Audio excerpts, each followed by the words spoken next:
ओम नमो भगवते वासुदेवाय नमः। जय बृहस्पति देव महाराज, तेरी सदा ही जय हो। प्रिय भक्तजनों, आज हम श्रवण करेंगे बृहस्पतिवार व्रत की कथा। एक समय की बात है, भारत में एक नरपति राजा राज्य करता था। वह बड़ा ही प्रतापी और दानी था। वह नित्य प्रतिदिन मंदिर में दर्शन करने जाता तथा ब्राह्मण और गुरु की सेवा किया करता था। उसके द्वार से कोई निराश होकर नहीं लौटता तथा वह प्रत्येक गुरुवार को व्रत रखता एवं पूजन करता था।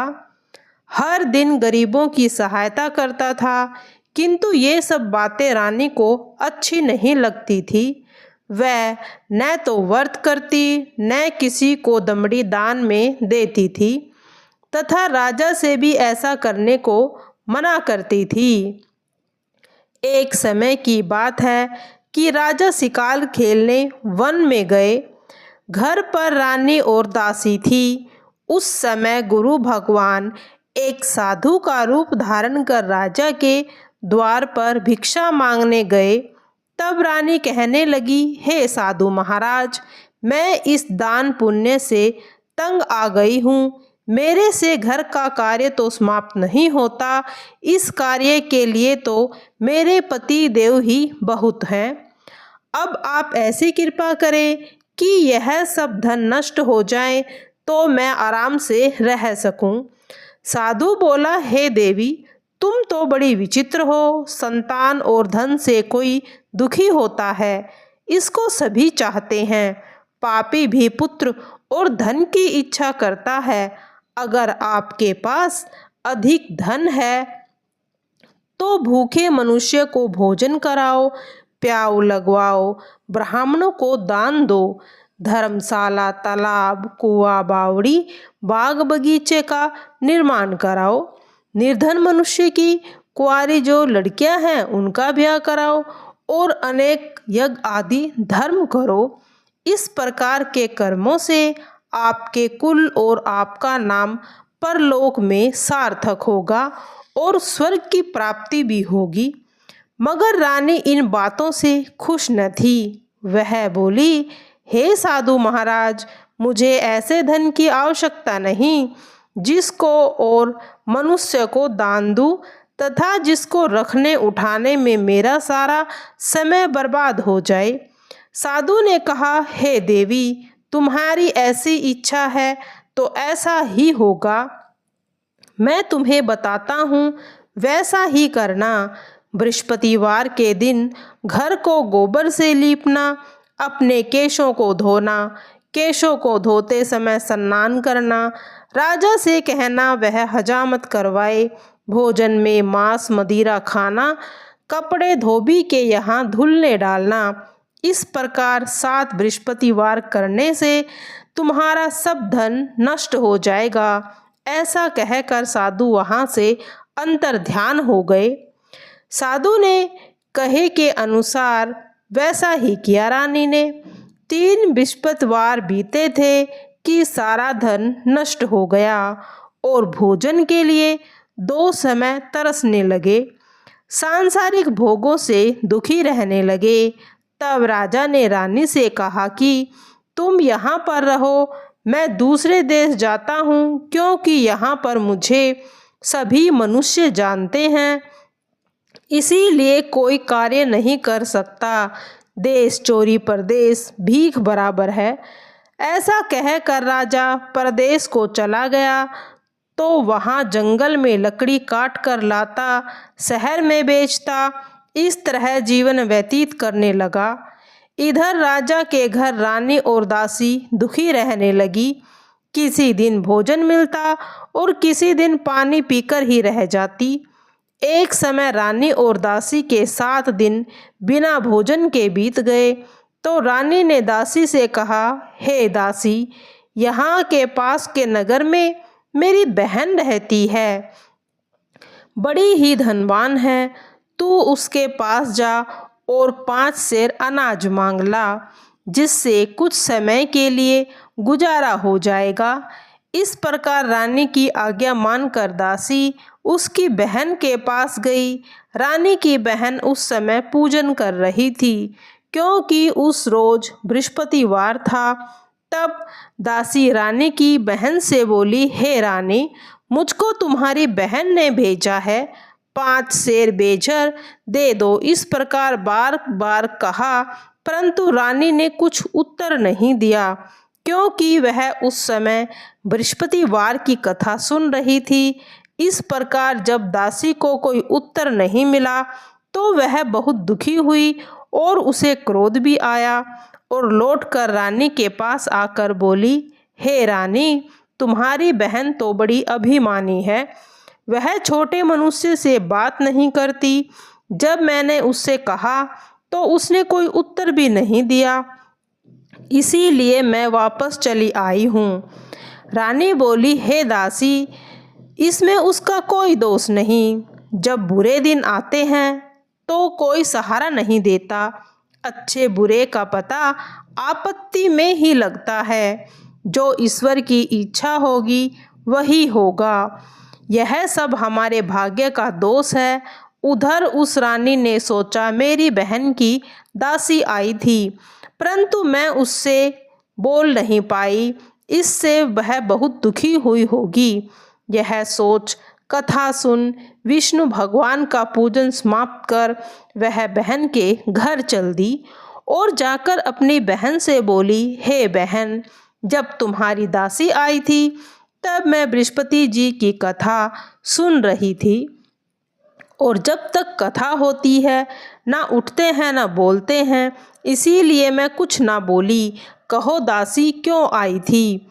रानी बोली, बहन, हमारे अनाज नहीं था, वैसे तुमसे कोई बात छुपी नहीं है, इसीलिए मैंने दासी को 5 सेर अनाज लाने के लिए भेजा था। रानी बोली, देखो, बृहस्पति देव सबकी मनोकामना पूर्ण करते हैं। देखो, शायद तुम्हारे घर में अनाज रखा हो। इस प्रकार जब रानी ने सुना तो वह घर के अंदर गई। वहां उसे एक बड़ा बेझर से भरा पात्र मिला, जिससे रानी और दासी बहुत खुश हो गई। तब दासी कहने लगी, हे रानी, वैसे तो हमको अन्न नहीं मिलता, हम तो रोज ही व्रत करते हैं।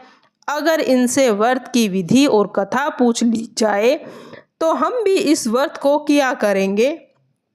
तब रानी ने अपनी बहन को बताया कि हे बहन, बृहस्पतिवार का व्रत क्यों करते हैं और यह व्रत कैसे करना चाहिए।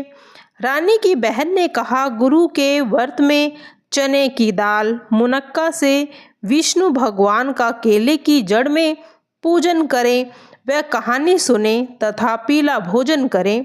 इस प्रकार करने से गुरु भगवान प्रसन्न होते हैं, अन्न पुत्र धन देते हैं, वे मनोकामना पूर्ण करते हैं।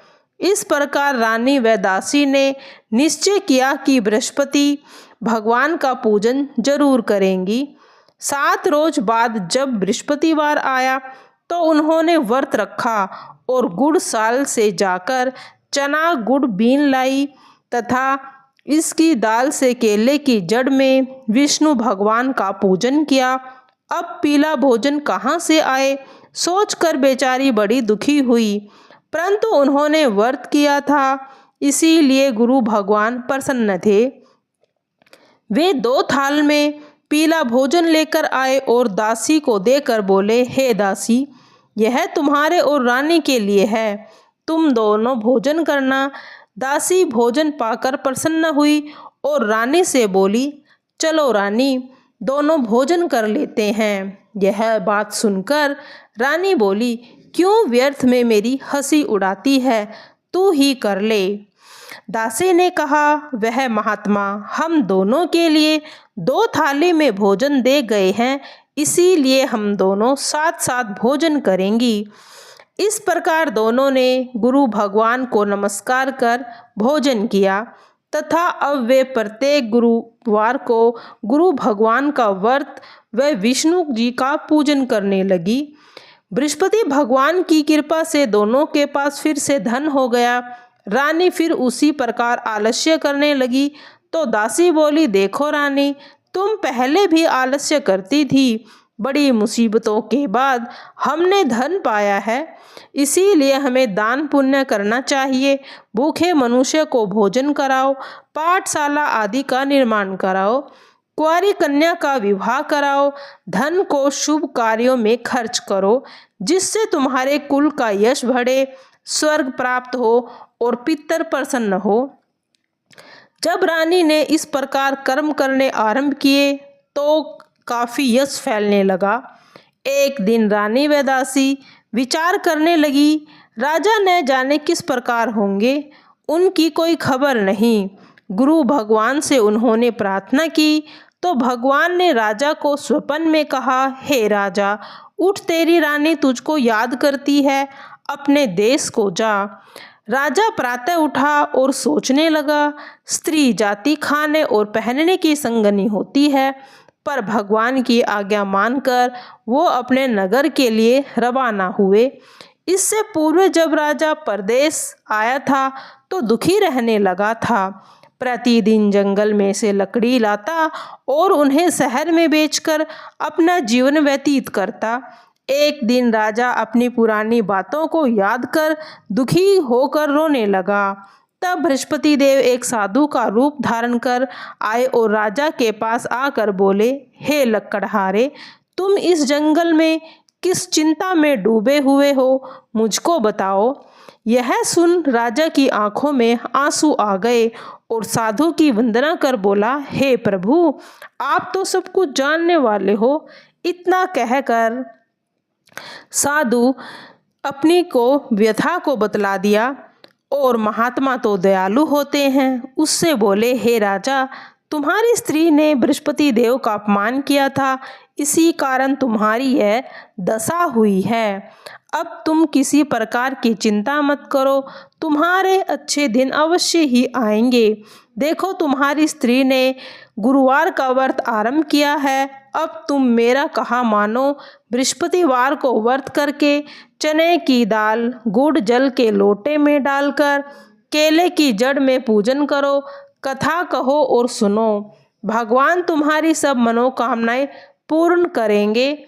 साधु को देख राजा बोला, हे प्रभु, लकड़ियां बेचकर मुझे इतना पैसा नहीं मिलता जिससे भोजन करने के बाद कुछ बचा सकूं। मैंने रात्रि को ही अपनी रानी को व्याकुल देखा, मेरे पास कुछ भी नहीं है जिससे उसकी खबर मांग सकूं, और कौन सी कहानी कहनी है यह मुझे नहीं पता। साधु ने कहा, हे राजा, तुम किसी की बात की चिंता मत करो। बृहस्पतिवार के दिन तुम रोजाना की तरह लकड़ियां शहर में ले जाओ, तुमको रोज से भी दुगना धन प्राप्त होगा, जिसमें तुम भली भांति भोजन भी कर लोगे और बृहस्पति देव जी के पूजन का सामान भी आ जाएगा। इस तरह कहानी कहकर साधु देवता वहां से लोप हो गए। धीरे धीरे समय गुजरने पर फिर बृहस्पतिवार का दिन आया।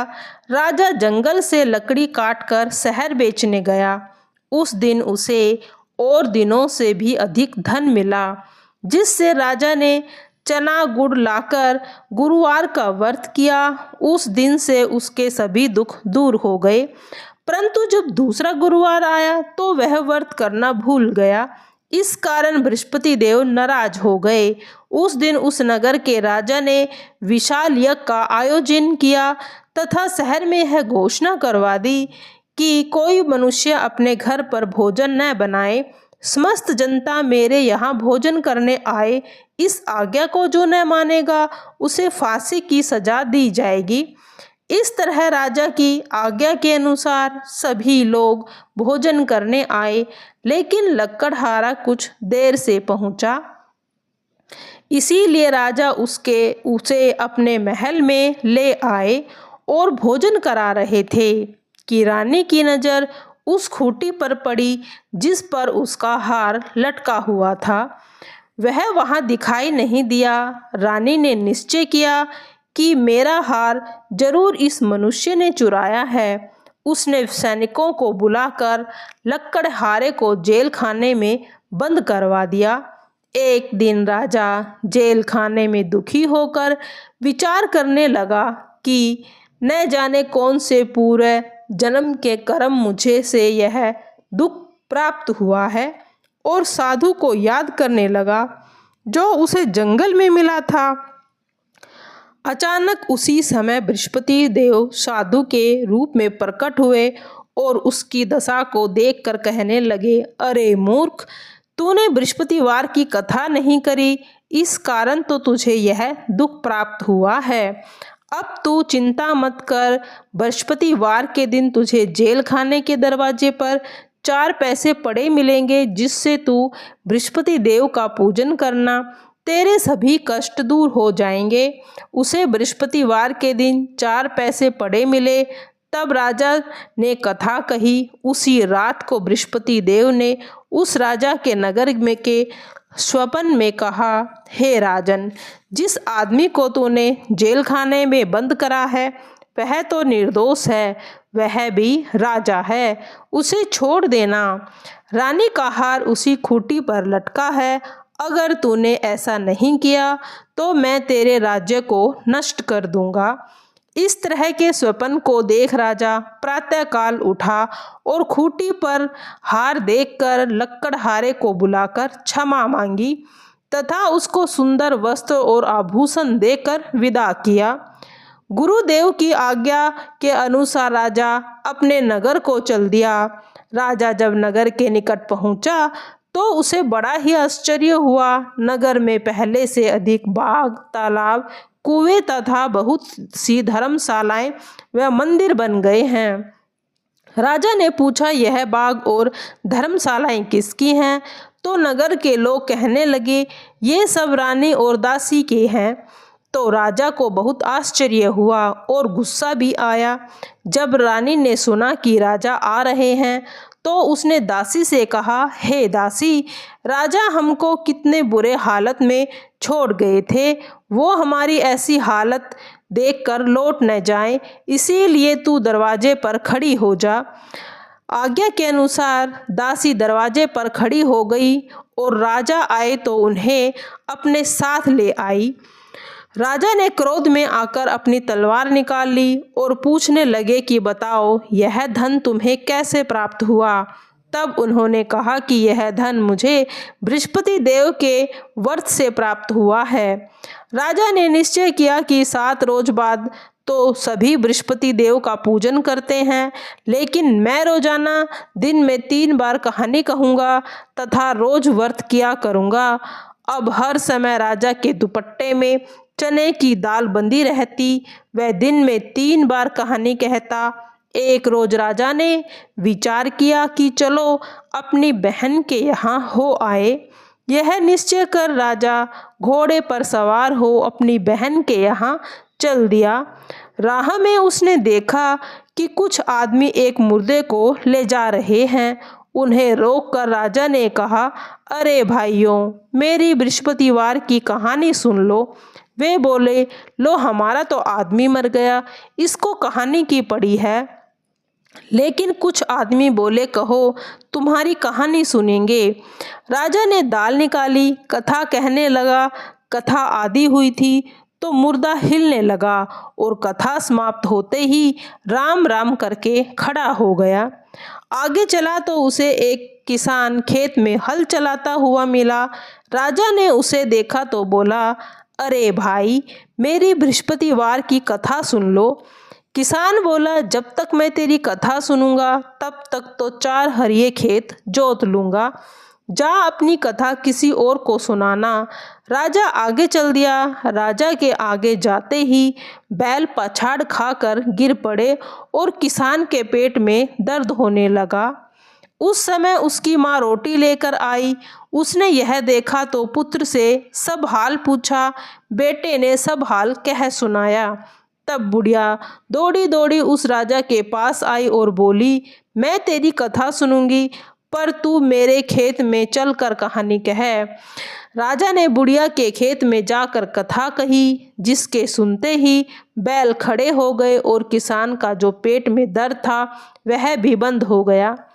अब राजा अपनी बहन के घर गया। बहन ने उसकी बहुत मेहमानी की। दूसरे दिन राजा उठा तो उसने देखा कि सभी लोग भोजन कर रहे हैं। राजा ने अपनी बहन से कहा, ऐसा कोई मनुष्य नहीं जिसने भोजन नहीं किया, वो मेरी बृहस्पतिवार की कथा को सुन ले। बहन बोली, भैया यह देश ऐसा ही है, यहाँ के लोग पहले भोजन करते हैं, बाद में कोई अन्य कार्य करते हैं। अगर कोई पड़ोस में है तो देखूं। ऐसा कहकर देखने चली गई, परंतु उसे कोई भी ऐसा व्यक्ति नहीं मिला जिसने भोजन न किया था। वह एक कुम्हार के घर गई जिसका लड़का बीमार था। उसे मालूम हुआ कि 3 रोज से उसने भोजन नहीं किया। उसने वहां जाकर बृहस्पति देव की कथा कही, जिससे सुनकर लड़का ठीक हो गया और जिससे राजा की प्रशंसा होने लगी। एक रोज राजा ने अपनी बहन से कहा, हे बहन, हम अपने घर जाएंगे, तुम भी तैयार हो जाओ। बहन ने अपनी सास से कहा कि चली जा, पर तू बच्चों को मत ले जाना, क्योंकि तेरे भाई की तो कोई औलाद ही नहीं है। बहन ने राजा से कहा, भैया मैं चलूंगी, पर बालक कोई नहीं जाएगा। राजा बोला, जब तक बालक नहीं चलेंगे तो तू क्या करेगी। दुखी मन से राजा अपने नगर को लौट आता है। राजा ने अपनी रानी से कहा, हम निर्वंशी हैं, हमारा मुंह देखने का धर्म नहीं है और भोजन आदि भी नहीं किया। रानी बोली, हे प्रभु, बृहस्पतिवार देव ने जब हमें सब कुछ दिया है तो हमें औलाद भी अवश्य देंगे। उसी रात बृहस्पति देव ने राजा के स्वप्न में कहा, हे राजा, उठ, सभी सोच को त्याग दे, तेरी रानी गर्भ से है। यह बात सुनकर राजा बहुत खुश हो गया। 9वें मास में रानी ने एक सुंदर पुत्र को जन्म दिया। तब राजा बोला, हे रानी, स्त्री बिना भोजन के रह सकती है, बिना कहे नहीं रह सकती। जब मेरी बहन आए तो तुम उससे कुछ मत कहना। रानी ने सुनकर हाँ कर दी। जब राजा की बहन ने यह शुभ समाचार सुना तो वह बहुत खुश हुई और बधाई देने के लिए अपने भाई के यहाँ आई। तो रानी ने कहा, घोड़ा चढ़कर तो नहीं, गधा चढ़कर आई है। वह बोली, भाभी, यदि मैं इस प्रकार से न कहती तो तुम्हें संतान कैसे होती। बृहस्पति देव सभी की मन की मनोकामनाओं को पूर्ण करते हैं। जो सद्भावना से बृहस्पति देव का व्रत करता है, कथा को सुनता है, दूसरों को सुनाता है, बृहस्पति देव उसकी सभी मनोकामनाओं को पूर्ण करते हैं और भगवान बृहस्पति देव उनकी सदैव रक्षा करते हैं। संसार में जो मनुष्य भगवान का पूजन व्रत सच्चे मन से करते हैं, उनकी सभी मनोकामनाएं पूर्ण होती हैं। जैसे सच्ची भावना ने राजा और रानी ने कथा का गुणगान किया तो उनकी सभी मनोकामनाएं बृहस्पति